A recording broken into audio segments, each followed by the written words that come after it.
ఆంధ్రప్రదేశ్లో కూటమి ప్రభుత్వం సూపర్ డూపర్ హిట్ కొట్టింది. చంద్రబాబు నాయుడు 4వ సారి ముఖ్యమంత్రిగా ప్రమాణ స్వీకారం చేశారు. మంత్రులందరూ కూడా వారి యొక్క కొలువుల్లో ఆసీనులయ్యారు. పాలన ప్రారంభమైంది. మరి ఇప్పుడు $1 మిలియన్ ప్రశ్న, జగన్ ముందున్నటువంటి సవాళ్ళేంటి? ఆయన తన ప్రభుత్వాన్ని ఎలా ఎదుర్కోబోతున్నాడు? తన సొంత పార్టీని ఎలా కాపాడుకోబోతున్నాడు? జగన్ యొక్క మూమెంట్సే ఇప్పుడు చాలా ఆసక్తికరం. అయితే జగన్మోహన్ రెడ్డి ముందు ఉన్నది అంత ఈజీ టాస్క్ కాదు. ముఖ్యంగా మొదటిగా మనం చూసినట్లయితే ఫస్ట్ జగన్మోహన్ రెడ్డి అసెంబ్లీకి వస్తాడా రాడా? ఇది ఒక $1 మిలియన్ ప్రశ్న. ఒకవేళ వస్తే నిజంగా నారా చంద్రబాబు నాయుడు గత ప్రభుత్వంలో వ్యవహరించినట్లుగా 4 సంవత్సరాల పాటు చంద్రబాబు నాయుడు 2019లో జగన్మోహన్ రెడ్డి ముఖ్యమంత్రిగా గెలిచిన తర్వాత రెగ్యులర్గా అసెంబ్లీకి అటెండ్ అయ్యారు.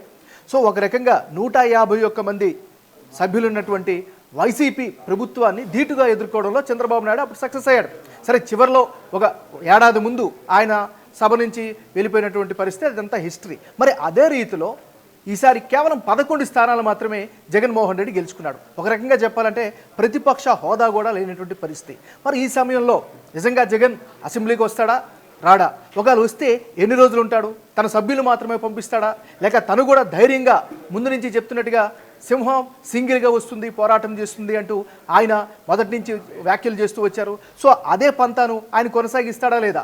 ఇదనేది ఒక $1 మిలియన్ ప్రశ్న. దీనికి ఆయన సమాధానం చెప్పాల్సినటువంటి పరిస్థితి ఉంటుంది. ఇక రెండో విషయంకి వస్తే, ఈ మధ్యకాలంలో అంటే గత వారం 10 రోజులుగా ఆంధ్రప్రదేశ్లో జరుగుతున్నటువంటి పరిణామాలు, అంటే ఒక రకంగా తమిళనాడు పాలిటిక్స్ వస్తున్నాయి అనేటటువంటి ఒక ఊహాజనితమైనటువంటి ఒక చర్చ అయితే జరుగుతూ ఉంది. సో అది నిజం కాకూడదని మాత్రం మనం కోరుకుందాం. అయితే వైసీపీ నాయకుల మీద, కార్యకర్తల మీద దాడులు జరుగుతున్నాయి. సో ఇది కరెక్ట్ కాదు, దీన్ని ఖచ్చితంగా తప్పుపడుతున్నాం, ఇది సరైనటువంటి పద్ధతి కాదంటూ జగన్మోహన్ రెడ్డి పదే పదే చెప్తూ ఉన్నారు. ఆ పార్టీ నాయకులు కూడా ఆరోపిస్తూ వస్తున్నారు.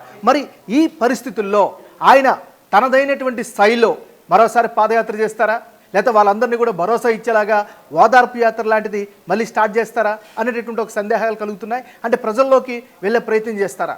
ఒక నిజంగా ప్రజానాయకుడు ఖచ్చితంగా ప్రజల్లోకి వెళ్ళాలి. అయితే ఇంత ఘోర ఓటమి తర్వాత వెంటనే ప్రజల్లోకి వెళ్తారా, లేకపోతే కాస్త టైం తీసుకుని వెళ్తారా? ఇది కూడా జగన్మోహన్ రెడ్డి ఎలా వ్యవహరిస్తాడు అనేది మరో పెద్ద ప్రశ్నగా మిగిలింది. మరోవైపు ముఖ్యంగా చూసుకున్నట్లయితే రాజకీయ పరంగా, అంటే పొలిటికల్ మేనేజ్మెంట్ పరంగా మనం కనుక చూసుకున్నట్లయితే 2019 ఎన్నికల్లో 151 స్థానాలు గెలుచుకున్న పరిస్థితుల్లో ఆయనకి ఎమ్మెల్సీల సంఖ్య చాలా ఎక్కువగా ఉంది. మరో 2 ఏళ్ల వరకు కూడా వైఎస్ఆర్ కాంగ్రెస్ పార్టీ తరపున గెలిచినటువంటి ఎన్నికైనటువంటి ఎమ్మెల్సీలు కొనసాగే అవకాశం ఉంటుంది.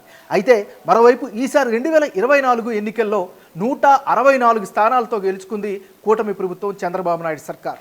మరి వారి యొక్క ఆకర్షలో ఏమైనా ఈ ఎమ్మెల్సీలు ఏమైనా జారిపోయే అవకాశం ఉందా, ప్రమాదం ఉందా? సో నిజంగా అలాంటి పరిస్థితి వస్తే జగన్ వాళ్ళందరినీ కూడా రక్షించుకునే ప్రయత్నం చేస్తాడా?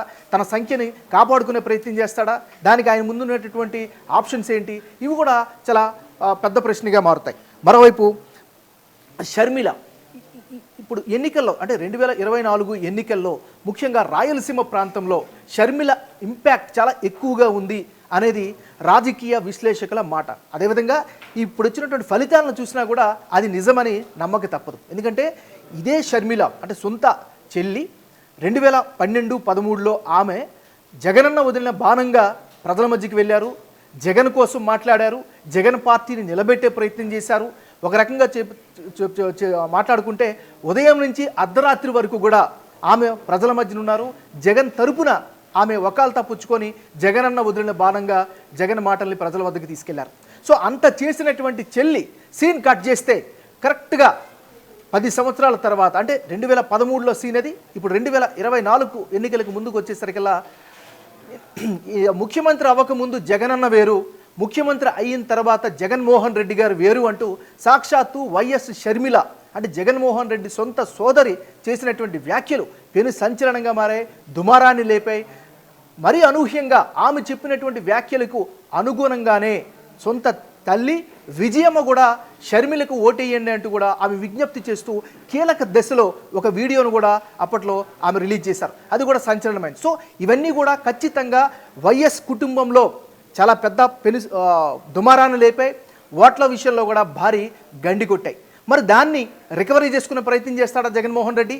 అంటే మాట తప్పను మడమ తిప్పను అనేటటువంటి ధోరణిలో ఉండేటువంటి జగన్మోహన్ రెడ్డి సరే అయ్యిందేదో అయ్యింది, ఈసారి ఖచ్చితంగా కలిసి వెళ్దాం, డ్యామేజ్ని కాస్త తగ్గించుకుందాం అనే ప్రయత్నం చేస్తాడా, షర్మిలని దగ్గర తీసుకుంటాడా అనేది కూడా ఒక చూడాల్సినటువంటి అంశంగా మారుతుంది. జగన్మోహన్ రెడ్డి ఈసారి ఇంత స్థాయిలో ఘోర ఓటమికి కారణం తన చుట్టూ ఉన్నటువంటి కోటరీ అంటూ వైఎస్ఆర్ కాంగ్రెస్ పార్టీకి చెందినటువంటి సొంత నాయకులు కార్యకర్తలే బహిరంగంగానే ఆరోపిస్తున్నటువంటి పరిస్థితి. ముఖ్యంగా సకల శాఖల మంత్రిగా వ్యవహరించినటువంటి సజ్జల వంటి నాయకుల వలనే జగన్మోహన్ రెడ్డికి ఇంత స్థాయిలో భారీగా గండి ఏర్పడిందంటూ కూడా బహిరంగంగా చెబుతూ ఉన్నారు. మరి ఇప్పుడున్నటువంటి ఈ పరిస్థితుల్లో నిజంగా జగన్మోహన్ రెడ్డి రానున్న తన భవిష్యత్తు కోసం నిజంగా పూర్తి స్థాయి ప్రక్షాళన చేసే అవకాశం ఉందా?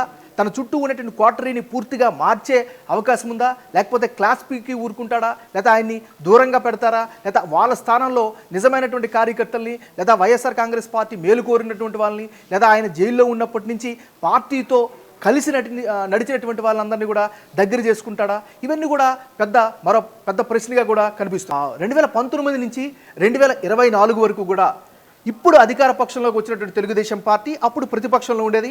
అప్పుడు పదే పదే కామెంట్ చేస్తూ ఉన్నారు, ప్యాలెస్లో ఉంటాడు, పరదాలు కట్టుకొని తిరుగుతూ ఉంటాడు అంటూ కూడా కీలకమైనటువంటి వ్యాఖ్యలు చేశారు. ఈవెన్ నిన్న కూడా మనం సోషల్ మీడియాలో ఒక వీడియో వైరల్ అయింది. నారా చంద్రబాబు నాయుడు, లోకేష్ ఇద్దరు కూడా తన అధికార నివాసంలోకి వెళ్తున్నప్పుడు అక్కడ పోలీసులు ఒక పరదాలు ఏర్పాటు చేశారు, ఇంకా పరదాల కల్చర్ పోలేదా అంటూ ఒక సెటైర్ వేసినటువంటి పరిస్థితి కనిపిస్తుంది. అంటే ఈ కల్చర్ని కాదు, నాకు సంబంధం లేదు, నాకు సంబంధం లేకుండానే ఇలాంటి తప్పులన్నీ జరిగాయి అనేది సరిదిద్దుకునే ప్రయత్నాలు చేస్తారా? ఇవన్నీ కూడా జగన్ ముందున్నటువంటి ఆప్షన్స్. అయితే రాజకీయాల పరంగా ఎవరికీ శాశ్వతం కాదు అధికారం, అదేవిధంగా అసాధ్యం కూడా కాదు. సో 151 స్థానాలు సంపాదించుకున్నప్పుడు జగన్మోహన్ రెడ్డిని కీర్తించినటువంటి నోళ్లే ఈరోజు జగన్మోహన్ రెడ్డిని అధఃపాతాలకు తొక్కేసేలాగా విమర్శలు చేస్తూ ఉన్నాయి. కట్ చేస్తే 4 ఏళ్ల క్రితం చంద్రబాబు సీన్ అయిపోయింది, చంద్రబాబు పరిస్థితి అయిపోయింది, తెలుగుదేశం పార్టీ చరిత్రలో కలిసిపోతుంది అంటూ విమర్శలు చేసినటువంటి వాళ్ళే ఈరోజు ఆహా చంద్రబాబు నాయుడు, ఓహో చంద్రబాబు నాయుడు అంటూ కూడా వర్ణిస్తున్నటువంటి పరిస్థితి కనిపిస్తుంది. That is the magic of politics. Cinema అయినా రాజకీయాలైనా సక్సెస్ మాత్రమే మాట్లాడుతుంది.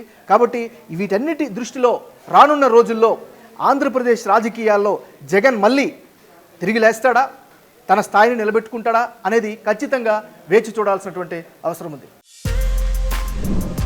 For more videos like this, subscribe Big TV channel.